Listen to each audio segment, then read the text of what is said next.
Welcome back to the channel, guys. Episode 24 of the Youth Academy Challenge in Denmark. And today we've got the Youth Intake preview. We're going to have a look at how some of our players got on and if I managed to get rid of the 2 Wonder Kid release clauses. Let's do it. Just a quick one, guys, as well, before we start the video properly. I have started a Youth Academy Challenge in Portugal, live on Twitch. The link is in the description below. And I also stream 7:30 until 10:30 English UK time.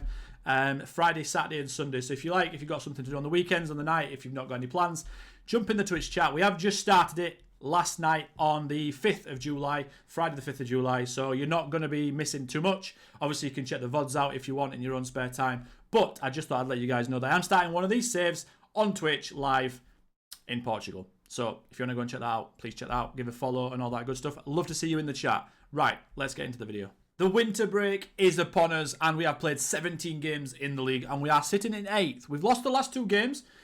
I thought, potentially, we might be able to get into the top 6. We still might be able to do that, but it's looking a little bit more harder now. So, like I said, lost the last 2 games. In fact, we've not won in 3 games. We've got a +5 goal difference, which is pretty good. My goalkeeper's very good, actually. If we look at the data hub, I'm pretty sure he's preventing more goals than he should be. Let me have a look. No, apparently he's not. We have got 2 points less than we should have. We should be 6th, but we are 8th. That's fine. That doesn't worry me. As long as we're not getting relegated at the moment, which I don't think we will do. I think from now on, I think we're quite safe from relegation. I think we've got enough in us squad, especially at the top end. And I've got backups as well at the top end. We've got 2 centre midfielders, 3 attacking midfielders, or 2 wingers, an attacking midfielder and a striker. But I've got good to decent backups for every single one of those positions. So if we get an injury or we get tiredness, I can rotate and it doesn't really affect the quality too much, which is really, really nice.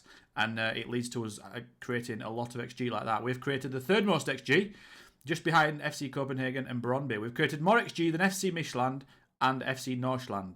Also Silkeborg as well, which is really good. Obviously, we've conceded a lot of XG. We've conceded the 4th most, just slightly, but that's our tactic. That is how we're working at the moment. When eventually we do get to become a good team, we will start trying to control possession a bit more and be a bit more sort of solid and trying to win games with the ball rather than end-to-end ping-pong matches like we are doing right now. But we are doing well with that because we've got a bit of pace in our squad now. So, I'm going to show you the first player, and it's going to be Jess Kej. Now, this guy is absolutely amazing. He's only got 4 clean sheets, but he's got a 7.11 average rating, and he's got man of the match a fair few times. 3 times, in fact, which is really, really good. 14 command of area, which is really nice. Good reflexes, good handling, good mentals. They're getting better. He's only 17, remember. He's not even 18 just yet. He's 18 in 6 months, so still really, really young. 17 agility as always, but he's just improving. 4.5 million he's worth up to. Every one of my players now are usually on like a grand or more, I think. That's like the sort of new normal. I've got to start paying players now, which is fair enough because they're getting better now. Progress bar, he's going up and up and up. A little bit down there, I don't know why. Hopefully that sort of can go up again in the next 6 months. Like I said, I can't see why not. He's only a balanced personality, so that's something I'm a bit wary of. But all in all, he's our number 1 and he's doing really well. Okay then, so I'm not going to show you Carsten Dyer at left back. I'm not going to show you Dillon at right back. And I'm not going to show you Idesgaard at centre back because they're all the same. They've not changed. It's fine because they're very good, but they're not getting any better. So I'm going to show you a player who we got in the last intake who's actually surprised me quite a lot. He's played 8 games in this year's season. He's got 1 goal. He's only 16. He doesn't look very good. I understand that. His physicals are good. He's 15 jumping reach now, which is really, really nice for us on corners. And I can only see that going up as well. I think by the time he's like 18, 19, I think that'll be probably like 17, 18 jumping reach, which is really, really good. 10 marking, 10 tackling, 9 positioning. It's not bad, and he's a good leader. He's decent decision making. He's got decent concentration. He's very brave, and he's very aggressive. 2 yellow cards as well in those 8 games. Now, he has improved a fair bit from when he started. He's gone up a full 1.5 stars. He's very close to 2 stars, I would say. And I've just started playing him. So I would imagine in the next year, he should then be like a 3-star player. But for now, I'm starting him because the player I've got that was starting before Justerson, he hasn't got any better. So there's no point showing him. Like I said, there's no point showing the players and wasting the time of you guys that are watching with players that aren't getting any better. So Gulstorff, he's playing and he's getting better. and I'm very excited about him because he's a centre-back, and I needed a centre-back. Into centre midfield is Mikael Knudsen. Now, this guy is actually our backup centre midfield attack this season. He was starting last season, and to be honest, he gets rotated quite a lot. I mean, he started 6 times, he's come off the bench 10 times, so he plays every single match. It's just whether he comes off the bench or he starts it. And he's improving quite well. So if one of my players starts moaning, I just take the starter player out and put him in. Like I said at the start of the video, I've got good depth in attacking areas. So Mikael Knudsen plays centre midfield attack. He has also played a couple of games on the right wing. He's not a right winger, but I've only got one right winger right now. So he sort of moonlights as a backup right winger. His value is quite good as well, up to 2 million. Let's have a look at his little progress bar. Yeah, it's going steadily up. I don't think he's the highest potential player in the world. Not going to lie. I don't think he is. But he performs quite well. He's got good, well-rounded attributes. And he's good in the air as well. He's got 14 jumping reach. He wins a lot of headers in the centre of the park from goal kicks and stuff, which is really, really nice. And I think he's just going to be backup for us in the next 2 or 3 years, unless I get a wonder kid through or something. But yeah, he's steady. He's quite good. I don't know if he's going to get any better. It looks like he will do with the potential, but it's not always the case. So we'll come back to Mikael. To the first of the wonder kids, or potential wonder kids, the guys that came through in the last intake. Ole Marius Sherman. He's not got any better, but what he has done is in 10 games, 10 starts, he's actually scored 4 goals and got 3 assists, and he's averaging well over a 7 average rating, 7.18 to be precise. Like I said, his attributes haven't got any better, but that's not, I don't mind that. He's got a little bit better since October, and that is, I think, when I was allowed to play him. And I was allowed to play him in August. So I don't know what's going to happen. I think, maybe, honestly, I think he was too good when he came through.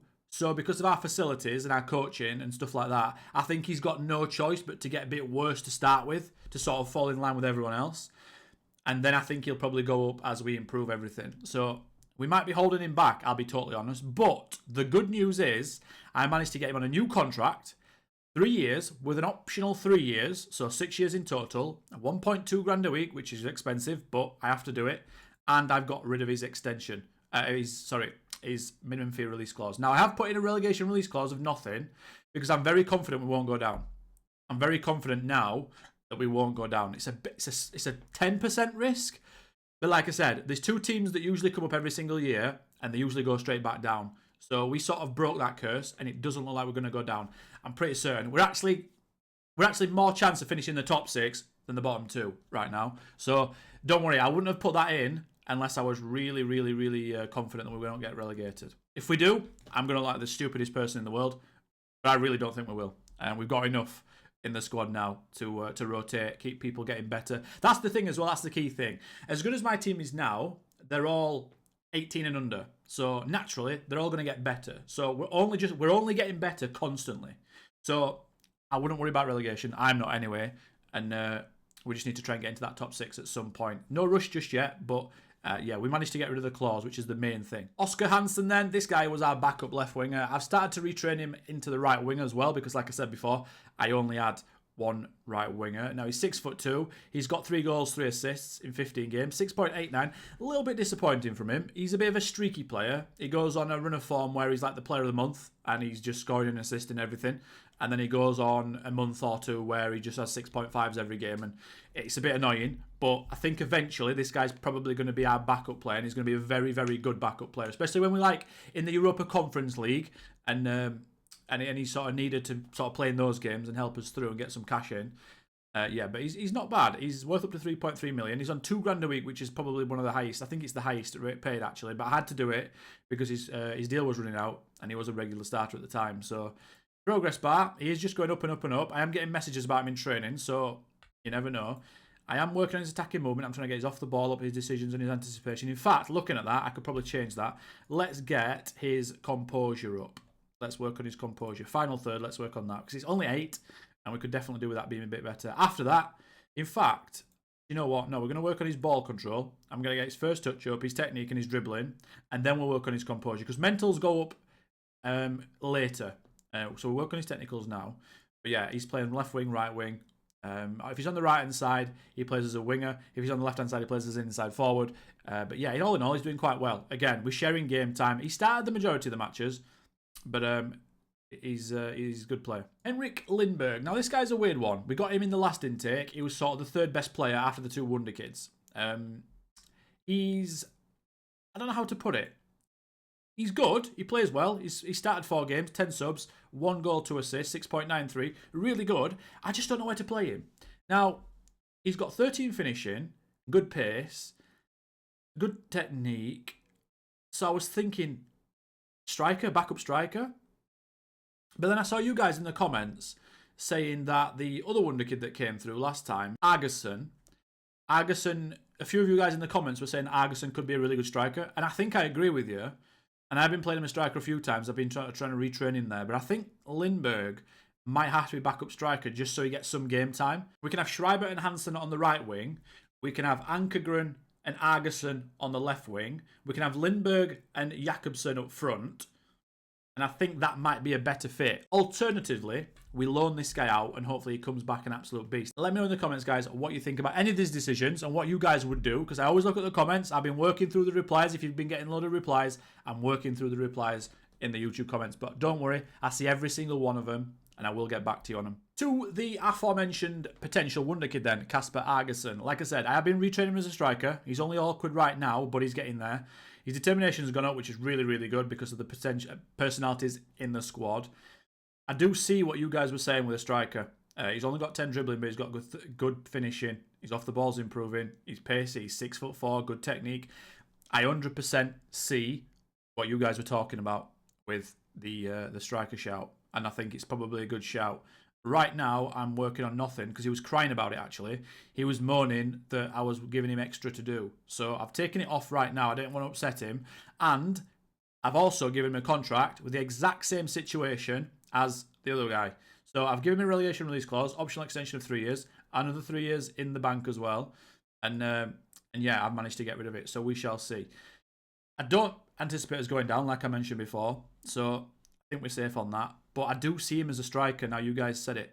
I do see it. The last of the starting lineup then is Kent Jakobsen. Now, this guy's flying right now. He's got 7 goals, 6 assists in 17 games. He does provide a lot of goals as well as scoring them himself. 17 off the ball, 16 pace, 15 acceleration. He's really, really, really good. He would actually be a fantastic winger. But I'm going to keep him as a striker because I don't want to retrain him and get rid of a lot of his current ability. So we're going to keep him as he is. He's improving steadily. He sometimes goes through little patches where he doesn't improve, but then he'll do it really quickly. Yeah, so he's our starting striker, and as you can see why, he's on a contract for 3 years. He's 1.7 grand a week. Like I said, I have to keep paying players now a bit more. Our attendances are going up. I am getting good TV money. No upgrades now for a while. I'm just going to sort of try and let the money build because we are losing about 200, 300 grand a month, which sounds like loads, and it is a lot. But we are offsetting that with the TV money. So right now we are making money, but it's very close to not making money. So the only next time we're going to have to get an upgrade is probably when we get into Europe and we get that sort of cash through the door. Right now, we're going to stay exactly as we are. And hopefully our attendances go up, our sponsorships go up, and we can sort of chip back at that 200 grand we're missing every single month. I did mention before as well that I was going to do a load of traits on the players, and I still am going to do that. And I've give this guy likes to beat the offside trap because obviously he's off the ball, he's 17. Now, the reason why I haven't done a video dedicated to that, like I said, is because I tried to give a few people traits and they didn't learn it. Now, I don't know why that is. I'm going to have another go at the end of the season, so I might do a video then. But basically, if it starts happening and I start doing it properly and it's working, I will talk to you guys through it and I will explain my decisions. But the reason why it's not there is because it's not been happening right now. So I wasn't going to show these guys, but I'm going to show them really, really fast. It's sort of going to be like a TikTok little clip. So Lucas De Long, he's not got any better. 3.5 star credibility. Still wants to leave. 2 million asking price. That's what he set. Playing really well. But again, he's not improving. So we're not showing him. Right? Okay. Good one. Next one then. Same as Justin, the centre-back. He's now gone down to 4-star current potential ability. And his progress graph looks like that. So we're not showing him either. Carsten Dyer, the left-back, 20 years old now. Potential gone down slightly, but still quite high.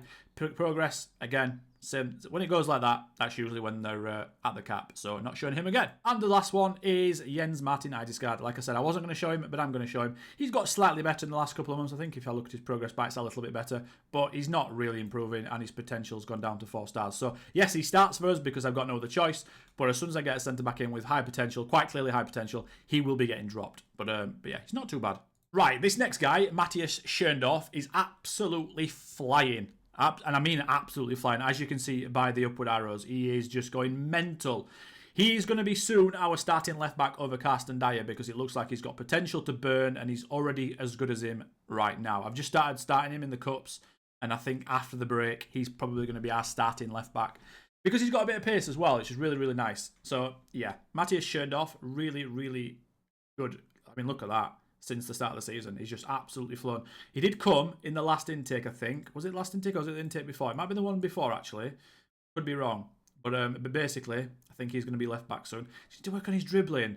Dribbling's a little bit low. Crossing's good. Marking's good. All that stuff.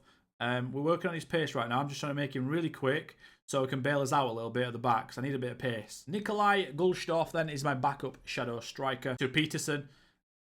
He's worth up to 3.7 million. He's got 15 passing, 14 technique. Really good. Only played started 4 games, but he comes off the bench 9 times and he's averaging close to a 7 at 6.95. He's a backup, like I said.